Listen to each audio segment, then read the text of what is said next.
One top gym owner opened a successful big group gym and then replicated it. Now he's got two similar world-class facilities. So why open a third gym with a different model? Together with Carl Solberg, Oskar Johed owns CrossFit Medis and CrossFit Sickla in Sweden, and he's just opened Aspire Personal Training, where he is right now. It's a small group training facility, very different from his other two. So why did he do it, and will he be rewarded? You're going to get the answers today on Run a Profitable Gym. I'm your host, Mike Warkentin. Please hit subscribe wherever you're watching or listening. Oskar, welcome in your new gym. This looks great. Thank you, sir. Are you ready to roll over there? It looks like a fantastic facility. Yeah, we're kind of feel at home now. We've been open a few months now and super excited to bring some fitness to the people that live around this gym. So it's long enough that you've got a few handstand push-up, kick-up holes in the wall and some chalk on the floor and all that stuff, or not quite? Well, we might have had a few people that do box push-ups, so and a few people in a plank position, but maybe we can get a handstand push-up in the future. We're going to talk about that because that's a little different than your CrossFit gyms. You're doing something different here. So let's get right into it. What's the short answer here? What do you hope to accomplish in this third gym that has a very different model? Well, the goal is the same, is to fundamentally improve the health and quality of our members and their families. Mm-hmm. And that's been our goal since 2014 when we opened Medis. And Medis and Sickla are thriving. We are deeply ingrained in the CrossFit community, like large group. Even though our gyms are, by North American standards, maybe smaller, we run no more than 12 people per class because that's like all we can fit. Mm-hmm. But we can't find real estate. We want to help more people. We want to create opportunities for staff to maybe run a gym or have more trainers to do this amazing job full time. But we've been looking for years for that type of space that is 3, 4, 5, 6,000 square feet gyms, and we can't find them here in Stockholm. Mm-hmm. So we had to go a different route, and like smaller spaces. This one is workout space might be 80 square meters, like less than 1,000 square feet, I think it comes out to something like that. And so we can't let the real estate market dictate our hopes and dreams of maybe we could fitter. So we have to pivot a tiny bit. Like it's very different in some ways and the exact same thing in other ways. So if we can make this work, which we think we can do, we want to open up far more gyms because we still think that we can help people fundamentally improve their health and quality of life. So the mission remains exactly the same. You're just going to do that same thing in a different space. And we're going to talk about exactly what you're doing there. So when we say small group, which is what you're doing over there, what are we talking about? How is this different from what you're doing at the other two gyms? Yeah. So at CrossFit Medis and Sickla, we run more of a traditional, like, as I said, max 12 people, maybe 14 if the workout permits, but generally like 12 on 1 is what we run, like group classes. Yep, so big group model, sure. Yep, sure, and what might be slightly different than some gyms, but I think more and more commonly now is we do a lot of personal training, and it's not necessarily because something we like aspired to do. It just happened naturally. People asked us for it, and we started providing those services to members, and that caught on. I think we started just doing no sweat intros, and we asked that question of like, hey, would you like to start one-on-one in a group? And lo and behold, some people said, we'd like to start one-on-one. Even though Carl and I said that's ridiculous. Why would anyone? It'll never happen. No, it's never going to happen. And then we started doing goal reviews and asked people if they want to progress faster, and some people said sure. Yes. And so it just happened naturally. And then at some point, May of 2023, we delivered 919 one-on-one 30-minute sessions. Yes, it was amazing financially. It was great. Our members got great results, but we started to see that we burn out staff. Like it wasn't because they were doing back to back 30-minute sessions, and it was financially rewarding. But we felt that we have to get out of this. This is not going to work. We're going to burn out people. So there were so many people in Two Brain that were doing far more semi-private. So we started bundling people together, and we're doing that. So Sickla and Medis are like a large group, or it might be smaller for some, but like max 12 people, a traditional like CrossFit model. And then a lot of personal training, but we do it in groups of between 3 and 6. But they're doing individualized programming. So we'll call that the semi-private model, where they've got their own programs, but one coach is serving several PT clients at once in the same room with high skill. Yeah, absolutely. And that's something we have become really proficient at. Well, here it's a small group facility. People that come in, that we had a class or a session just ended 20 minutes ago. They're doing the same stuff, but there are far less people in the room, which means that we can personalize or pay more attention, obviously, because if there's only maximum 6 people versus 12 or 14, then by just math, you can serve them twice as much. So the key distinction here is you've got about 6 people in a group at Aspire, but they're all doing a variation of the same workout with, obviously, like, your coaches are experts and they're going to tailor this workout to each person specifically, and they'll do it with more efficiency than they can in a group of, say, 12 or more, but they're doing essentially the workout of the day. Is that right? Yeah.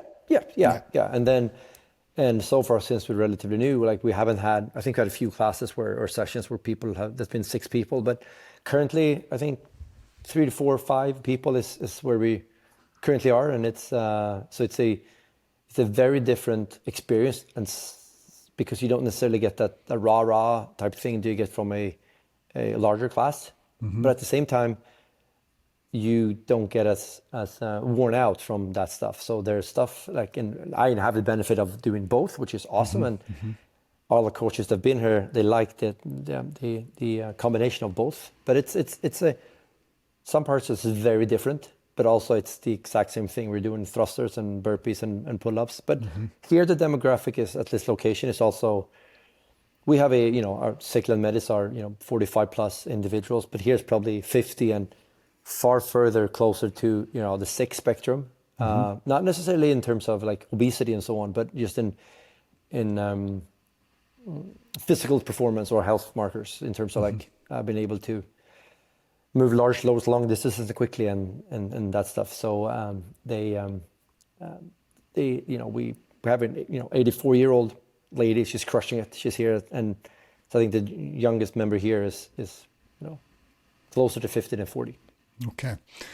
So you're solving a problem that pops up. Personal training is a great thing in terms of revenue and results for the clients, but it's hard to deliver at a huge scale, because if you do 8 personal training sessions, or a staff member does 8 personal training sessions, that'll swallow your soul. That becomes very difficult to give you a really, really high level of service and to maintain that over a month. Like, it's very difficult. So semi-private, small group are 2 great ways to start scaling up, delivering excellent service, but serving more people at the same time. Talk to me about how do the rates for this compare for your small group? How does that compare to your semi-private and your group classes? Yeah, so at Sickle and Medis, are like 3 times a week is $175, which I'd say probably like 40-50% more than the average. Okay. And personal training, so we can, a one-on-one 30-minute session is the same as a semi-private session of 50 minutes. So we asked them, hey, would you like to do essentially 50 minutes or 30 minutes of fitness for $70? And people, almost everyone goes, well, 50, of course. So we charge, as I said, like $175 for 3 times a week, $185 for 4.5, whatever it comes out to, and essentially $70 US dollars for every semi-private session. That's at Sickle and Medis. And here, it's like $35 per session. So most people here are doing like twice a week, so it's like $70 a week. Okay. And so it comes out to somewhere like closer to 300. So if let's say you're doing 2.5 times a week, if that would be possible, it comes out to like $300 a month, US dollars. And where it also becomes interesting, like, it's obviously we had no other choice. This is the way we have to operate if we want to train more people. But this base here, I think we pay like $3,000 here, which means if we have 10 members, essentially we cover. Like it obviously doesn't cover everything, but it covers rent at least for that. If you look at Medicine Sickle, I think specifically at Medis, I think we pay $112K a month or so.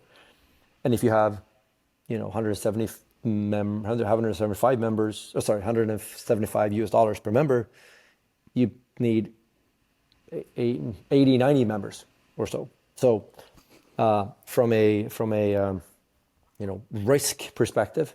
And we bought this gym. It was a kind of like an open gym type fitness studio. So the risk was kind of low, and it was completely kitted out with amazing Eleiko equipment. So we thought, hey, the risk is relatively low. We can just offload the equipment if needed. But we think that we can still provide an amazing service and help people with their health. So this is where we're here. And so far, I think the route here, we could have gone like the semi-private route, but at the same time, you kind of like it's play on words, or what is it like? Because our coaches are really good, even though they're doing the same workout of the day per se. They're still gonna, like, the 84-year-old lady is gonna have some modifications that are different than the 47-year-old dude that is an ex-triathlete. So, but it's from a selling perspective, it's easier. We sell one product essentially. We do offer one-on-one personal training as well, but a one-on-one 50-minute session is $130, while a session with no more than 5 other people is $35. So we try hard not to sell personal training one-on-one. Oskar, you sound a hell of a lot like a CEO and a business owner rather than a guy. I mean, we haven't debated the hip crease below the knee, even once yet. We're talking like business models. That's weird. Yeah. Back in 2013, we wouldn't have done that. We would have just bought the biggest space we could find, tried to fill it, probably lost money for 5 or 7 years, got Chris Cooper to fix it, and then got our acts together. And you've done the other thing where now you've got your act together. The other 2 gyms, you're just picking a business model. You've got the pricing. You've got the whole structure. You figured out, I need this many people to break even on this space. I've got the equipment as an extra resource. And all of a sudden, you're operating like a business owner, CEO, as opposed to someone who's just writing trading programs and cleaning up chalk. So this is a cool evolution, because that wasn't the case back in the day. So let me ask you this. Challenges and advantages in a small group gym. What are you seeing in the early stages of Aspire that's different from your other spaces? I think one of the challenges is probably that there aren't too many other gyms doing this. So there are a few personal training, like one-on-one traditional personal training studios, where are more of a it's more of a status thing to be a member there. So it's more of the traditional like health club type thing, like one-on-one. And then there's some large group facilities as well. And to our knowledge, there are very few that are doing the same thing as us. So you got to carve out a market for it here. Yes, but also like we're laying the tracks as we kind of go. So it's kind of hard to explain to someone, like you can get personal training for $130, you can get personal training essentially for $35. And they're like, well, how can you give the same? We can't, but it's very similar. So that is I think it's more of like probably more of a problem or issue in our heads, but that's something we're trying to explain. Like we can't just point to say we're doing what they're doing, just but better. So we have to like, are you group? Well, kind of. Are you personal training? Well, kind of. And we like when we look at it, it's kind of like, hey, there's generally 3 facets of fitness. There's one-to-one, which is awesome. But it's very when you talk to clients, it's very expensive. It's like everything is tailored to you. Then there's traditional 30, 40, 50 people in a room where it's all of rah-rah. It's low price, and it's not necessarily anything else than the instructions on how to turn the knob on your bike. And we're there in the middle. We can get like both. And then people kind of understand what we are doing. So I think that has been maybe a challenge, maybe even big of a challenge in our brain. Like when people come in here, they don't ask if we're doing personal training or if we're doing group or is it CrossFit or like what is the thing. They come in here and they see that we, take care of them and we meet them where they are and we make sure that they squat below parallel if they can squat below parallel and we do all those things.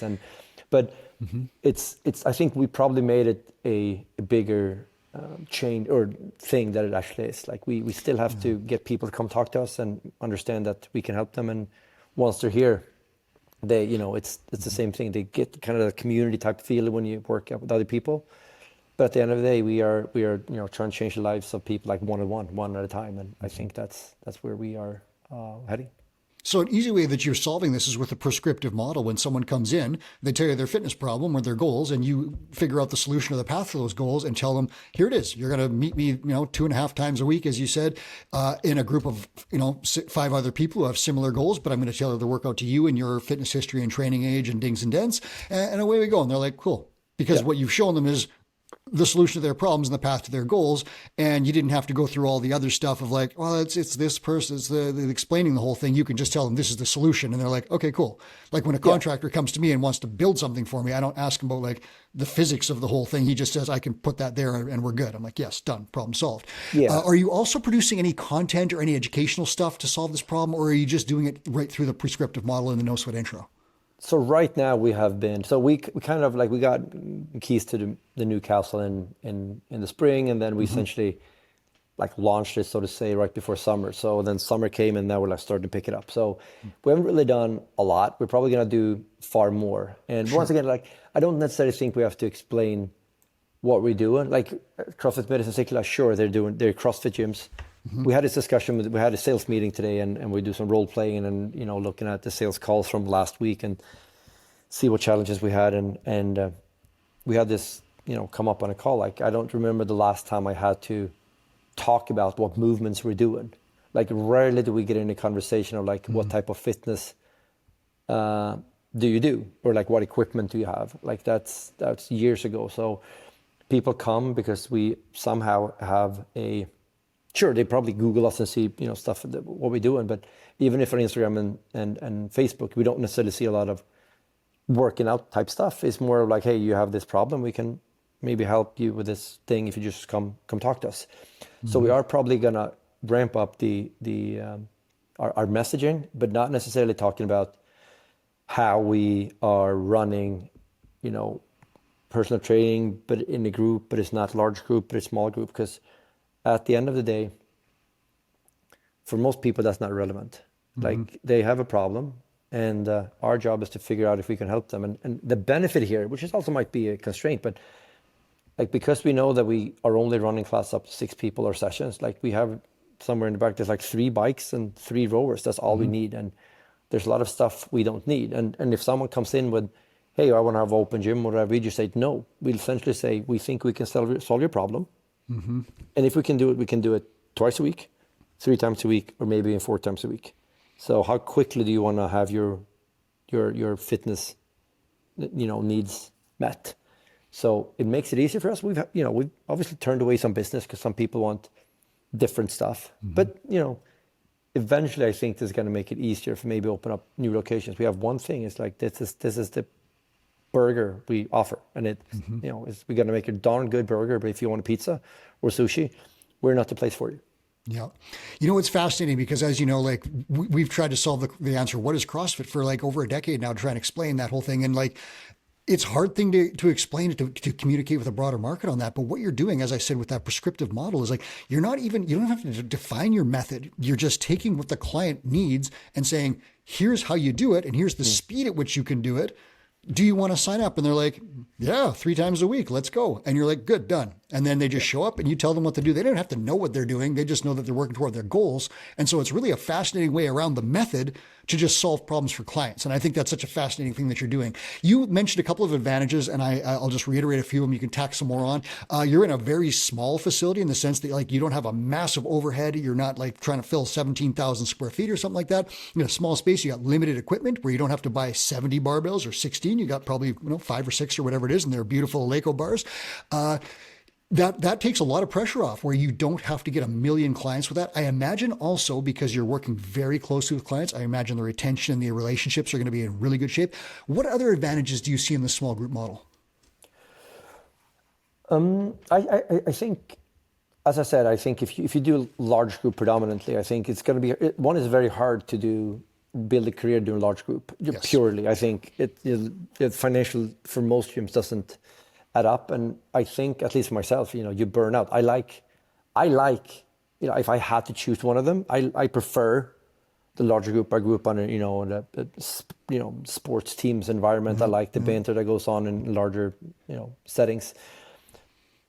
But from a sustainability perspective, if you want the longevity of a coach in a large group is limited compared to this. So if you can balance out some of that stuff, and we have that at Mystic Club, but even here, like, because it's a smaller space, when we have 6 people, like, you know, it surely if you look across, you know, the room is not that big, but it's 6 people working relatively close to each other.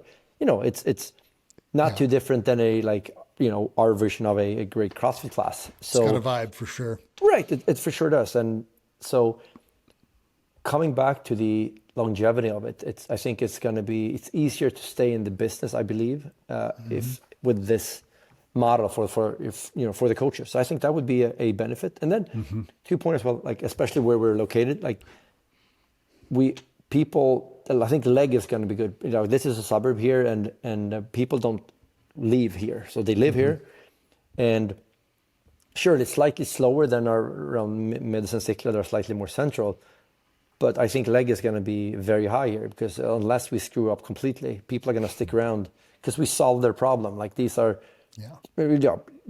this is obviously a very, very affluent area we're in, and we couldn't open this type of facility like anywhere. It would be ludicrous for me to say something like that. However, they also have higher expectations, and they know the standard of good, regardless, like in other aspects of life. So we really have to deliver top-notch service. But when we can show them that we can take care of fitness in a very simple way for them, and twice a week might be all they can do, they're still gonna, in many cases, improve their fitness and eventually only like maintain, but at a higher level. They're going to be happy. They are super happy that they've outsourced that responsibility to us. So I think leg is going to be slightly slower in terms of growth, but also leg is going to be higher. And as I said, it is a slightly different vibe. It is slightly slower, which means that you don't really have to be a clown the entire, from 6 a.m. in the morning till 7 p.m. at night. Yeah. And we know from data that PT and the closer relationships produce better length of engagement and retention than the big groups. And that's just by default. So you're doing a version of that where your leg is definitely going to be better. And then you pointed out an interesting thing, and I'll tell you listeners, I was digging into our state of the industry data that's going to come out in late November, and rates for coaching big group classes are not going up. Right. So Oskar was talking about that as a staff member. Can you coach 8 classes a day for $25 an hour? That's tough to do. And the financial reward isn't spectacular. So this is a solution to a problem there, because like I said, those rates aren't going up fast enough to make it like I can make a great living coaching 8 hours a day. And again, let's be real. Can you coach 8 hours a day and still deliver great service? I couldn't. Oskar, I don't think you could. You're a better coach than I am, but it's still very, very difficult to do it. I don't think a lot of listeners could do it. So let's move on to metrics here. And I know you're in the early stages here. How is the new facility performing compared to the others? And again, if you don't have all of that, that's okay. But just give me a snapshot based on what you do see already. Yeah. So at this, like we obviously don't, because he only runs 6-person sessions. It's if everybody wants to come in the morning, eventually we're going to hit like a ceiling. But we believe that we can probably cap out at 100. I think if people are spread out relatively evenly across like mornings, middays, and afternoons, I think 100 people is going to be optimal. I think 80 might be a slightly more realistic number in terms of people tend to be wanting more, like middays are relatively slower because it's a suburb and people are in the city working. So that's where we're like working towards. Like 80 is probably like a good number. And as I said, if we break even, if you just look at breaking even from a facility perspective, let's say all in, exclude the variable cost of running the sessions, like 4,000 would be, I think, okay, let's say 5,000. That would cover a lot of marketing and some giveaways, because obviously these clients are slightly, they expect a few things, but 5K would cover everything except the variable cost of running sessions. That's like 15 to 20 members, right? Something like that? Right. And if we can go to 80, maybe 100, it's a hockey stick season starts pretty soon, right? But it's going to be like a hockey stick type thing. And obviously we can then here pay our coaches far more here, because we don't not have the same ability. They can still run personal training one-on-one sessions, but we've priced it in a way that we don't want that, which means that you would technically say they run like a class or a session, but instead of paying them the $25, you say we could eventually pay them 50, 60. So it would be like probably even more, depending on where it comes up to. So, we can, and so that's going to be a pretty decent opportunity for someone. And so that's the metrics from, where we are from metrics. So right now, I think we have, let's say 25-ish individuals that are paying us regularly. Which essentially is that we can cover that with 3 classes a day. So And you're breaking even already. right. So, and Brilliant. I was here today, I was working and I was coaching the morning class and then, or the session and then lunch and here. So now, so I was doing all my, working on the business type stuff. And then I just, slid my computer to the side and then, coach a session and then did a thing. So if I would just look at like, it could essentially be you need to put a person on the floor 4 hours a day. So that costs, you don't need someone here the entire day because we don't have walk-ins. Like everything is by appointment, which means that technically, I can come here as a person that spends not too many hours on the floor these days, but I can still come here like once a week. I can take Mondays and I coach 3 sessions. Carl can take Tuesdays. Our other GM from 2 locations can come, so we can cover, the needs of the sessions relatively well. And as I said, we don't have any walk-ins. We don't have to worry about that. All appointments are done. We do a lot of sales over phone. So the financials could be extremely beneficial if we can get those numbers that we're aiming to. And that's obviously one thing, but and it's great if we can allocate more money to staff because our overhead is lower. That's going to be amazing, which means that we can keep them longer in this industry and we can pay them really, really well, which is amazing. But also we're making an impact here on these people's lives. Like Betty is 84 years old, I think, and like she's deadlifting and doing burpees and other stuff. So like there's extremely rewarding to have the opportunity to help more people. So yes, we do look at the financials that look rewarding. We can also provide opportunity for staff, which is great. But another metric that is really important to us is actually like, for every tick, every member, every individual that signs up is where we can alleviate the some pressure of the healthcare system, because it's, even though we're maybe not as bad as in Canada and for sure not as bad as US yet, but we're catching up pretty quickly. So if we can be like a lifeboat in the tsunami of chronic disease and really unfit states, then I think we can at least make a dent into that negative statistic. Yeah, and that's a key point. Like you said, for you to help more people, you couldn't really find the spaces there wasn't a lot of spaces available. So you made a space, and now you're going to make it work, and you're going to help people in that space, and you're going to do a great job of it. You've got a small space, sustainable business model. You've got not a lot of pressure on staffing. You break even is a low number. You've got the possibility for great financial reward. You've got a high value product, so higher ARM. You've got great length of engagement because you're a great coach and you're working very closely with people. This all sounds like a great business model. I'll ask you this. You hinted at it. Where are you going to find the 80 people that you might need? What are you doing to market? So we've always relied heavily on Facebook advertising. And so for Cicla and Medis is still working extremely well. Here it's been slightly different. Like we don't like the messaging does have to be different because at Cicla and Medis we're not offering, we're not like marketing CrossFit. We're just asking if we can help them. Sure. But it is slightly different in this suburb than there is in there. So we tried some Facebook ads. They're not performing poorly, but here it's probably going to be far more affinity type marketing stuff. Right. So referrals and asking, hey, can you bring a partner in for a free workout, that kind of thing? Yeah. Yeah, and I think so. What we're going to do is we're talking to the local tennis club and see if we can invite them in. And we're like the golf club, and so. We can ask for one-on-one type of stuff, but that technically we only need every current client of ours to get 4 clients, and then we're more than full. But right, I've been in the business for 11 years. I still have members that have been with us for 11 years that haven't brought a single friend in. It's not because they haven't asked; it's because their friends, for some reason, haven't felt the need or sure. whatever to come in.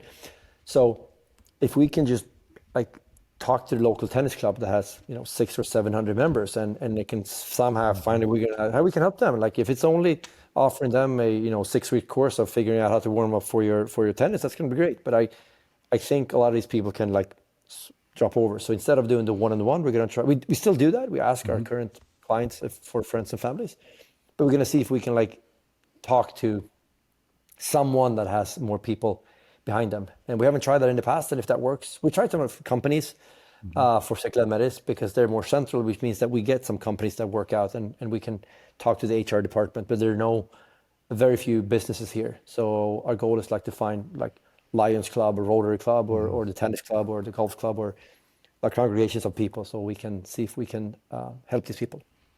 Oskar just laid out his exact marketing plan. He's going to do a little bit of advertising, but he's going to work harder to connect with current clients and find the people connected to them, affinity marketing, and get those people in there. And the beauty of it all is that, as he said, he doesn't need to find 350 people, which is really hard, and retain them. He needs to find about 80, and he's already got 15 or 20, and they probably have friends and spouses and so forth. So like you can see how this snowball goes pretty quickly at low cost.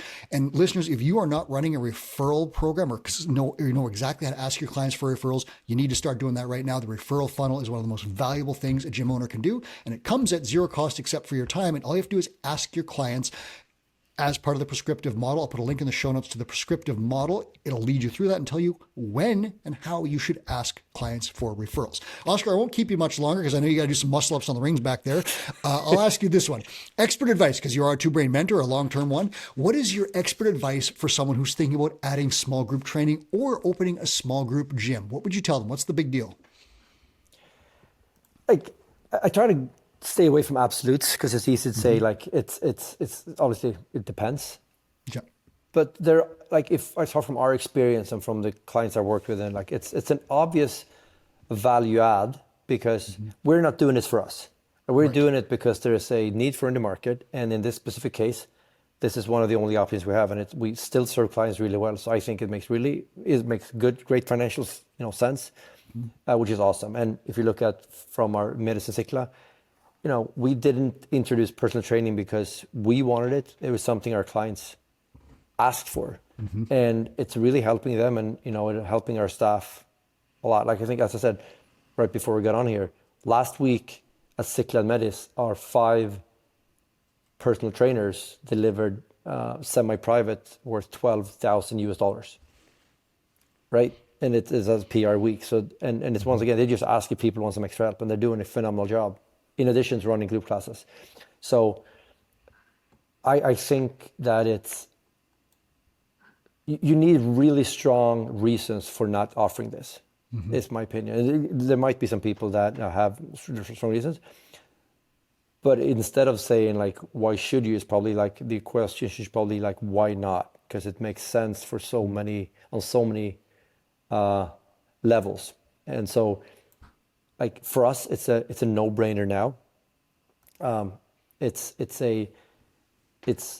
for the longevity of our clients and our staff, and having a business model that is slightly more anti-fragile. Now we only run CrossFit group classes at the other gyms. Like we've always been tempted to run the hierarchy. Like I have nothing against those things, or gymnastics programs or weightlifting one. Our spaces doesn't necessarily, we don't have the capacity. And we've decided from the start that, hey, well, let's try to do one thing really well. So I'm envious of the people who have the sports performance and they're doing hierarchy and they're doing gymnastics and weightlifting, all their stuff. But the simplicity in the model for both on Cykla and Medis, and here it's even simpler. So offering or opening a small group studio like this makes a lot of sense because there's far lower risk than the large group model stuff. And if you're not doing semi-private or small group in your current facility, if that's like a large group type fitness space, it absolutely makes sense. And like we started with 0 clients in personal training, like everyone else, and then got 1, and then 0, and then 4, and 2, and 6, and 9, and May 2023, 919 sessions. Like so, it like we didn't go from 0 to 100 or 919, and the same thing here. We like. It's a gradual approach, but we meet people where they are, figure out what's best for them, ask them. And that's how I think our business has become stable. And, it's even better than stable.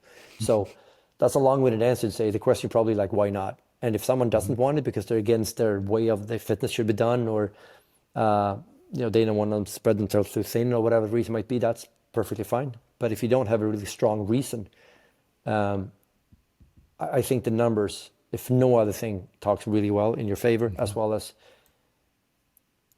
disregard the fact that people pay a higher price for it, which they are going to see. I'd be very surprised if people don't see greater results and a a hedge against sickness if they do more personal training or individualized or small group personal training.